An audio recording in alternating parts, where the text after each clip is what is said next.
President Trump's approach is a bold and necessary step to ensure that American interests come first, pushing for fair trade and demanding that China follow the rules that every other nation abides by. And I think it's interesting that most of the individuals who are speaking out against this don't ever address the deficits themselves or the fact that Americans writ large have suffered so greatly, towns destroyed, and so much of our manufacturing prowess eliminated and shipped off to third world countries. That's something that I'd like to hear the naysayers discuss. Now, President Trump is more popular now than before enacting sweeping new tariffs. He is an exclusive to dailymail.com and JL Partners survey of over 1,000 registered voters conducted from March 31st to April 3rd found that the Republican remains largely popular in the United States. The poll also found that Trump's approval rating rose to 53%, a 4-point increase over last week when it was 49%. So, yeah, those who are saying that this is going to destroy the Republican Party, they didn't pay attention. They were asleep during the 4 years of the Biden administration. Joining me now to discuss is industry analyst at Coalition for a Prosperous America, Kenneth Raposa. Kenneth, welcome back to the show. Hey, thanks for having me on, Stacey. Appreciate it. All right, so you tell me, is President Trump about to be ejected from office, or will Americans put up with this for a while?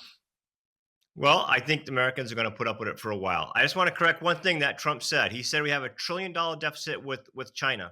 It's a $1.2 trillion deficit with the world and around a $290 billion deficit with China. That used to be about a $400 to $500 billion deficit with China. But in Trump's first term, we put tariffs on it. And what happened was a lot of the companies that outsourced to China, including Chinese multinationals themselves, they decided to outsource to Southeast Asia and Mexico as well, but mostly Southeast Asia, to the point that we now have a $132 billion deficit with Vietnam.